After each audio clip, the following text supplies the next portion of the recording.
church is over 100 years old. I've been the pastor here just for the last 6 years of the church. What I love about the church is that it has a history of reaching out and caring for people, and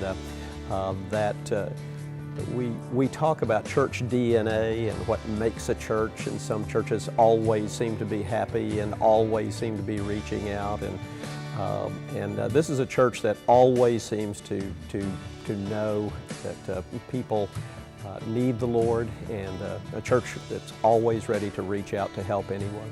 Well, when I moved here, Pearland had 18,000 people. It was a small town, and had 2 blinking lights, one right here at Grand and one at the rice dryer. And they had just installed 1 traffic light here at 35 and 518. We had a pharmacy on the corner that had a fabulous fountain. The people were wonderful. We had a wonderful small town. The church was just all welcoming, and all my children grew up here. We have had an influx of a lot of young people that have come, which is just fabulous, because now another generation is growing up. I have a daughter that teaches in the Pearland School District, and my 3 granddaughters are members here and very active. I think this church being in the place that it is right now just shows the community that we're here to stay.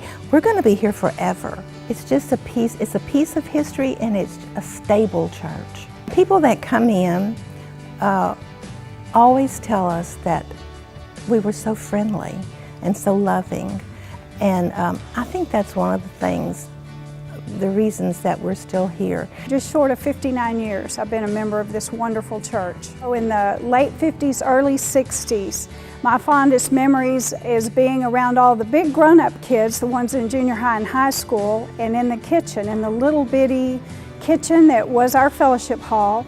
This building was originally the church that was built after the 1915 hurricane that destroyed our church. They eventually built the new sanctuary in 1947. So that building served as our fellowship hall. The old church was moved, and there were big metal poles in the middle of the room. So we, the little kids, got to play and stay out of the kitchen, and we played Ring Around the Rosie and things like that around the pole. The greatest change has been not just the numbers, but the diversity. And I really think that's what we all ought to be proud of, and ought to be working to do all we can.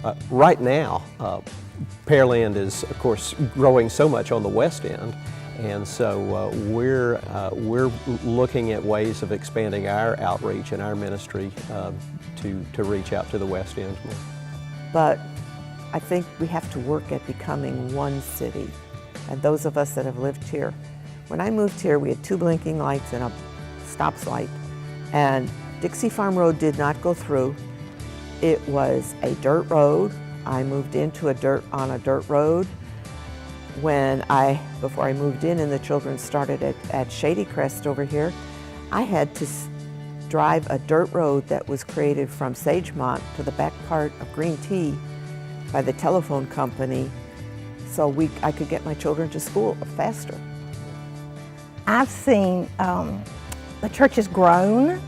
The church building that I grew up in is now out on 288, and it's a Episcopal Anglican church that we gave that building to that church because they needed a building, and we had built this fantastic sanctuary right here. This area where the church is hasn't grown too much, because this is the Old Town Pearland. This is where it's been designated as Old Town Pearland. But in the area there, around Pearland, it has grown, and it's very, very, very diverse. Our church membership is very diverse now, which years ago it wasn't, but it is now, and it's a really neat thing. The first church building actually had 4 denominations that worshiped here. My grandmother she was Baptist, but she worshiped here and my husband and I have been blessed to be able to serve this church for almost 40 years now, working with the youth. Jim has taught Sunday school for 18 years, and we together have worked with the youth for 36 years. And we are very blessed that we've been able to give back, for me especially, to give back to our present day youth, even though my children are grown, what was given to me. Again, I would hope that, that we're able to maintain a strong presence here in Old Pearland, but also would be able to reach out to the 288 corridor with perhaps another campus and certainly with expanded ministry. I was not alive, of course, in 1915, but I do remember the Hurricane Carla in 1961, and our church opened its doors and its arms to the area and provided food and shelter for people that were hurting or people that homes were destroyed or flooded. One of the things that guides us is not so much to say, Lord, bless what we're doing, but we always try to say, Lord, we can see what you're blessing, help us to do that. And again, that's been true of this congregation for its whole history.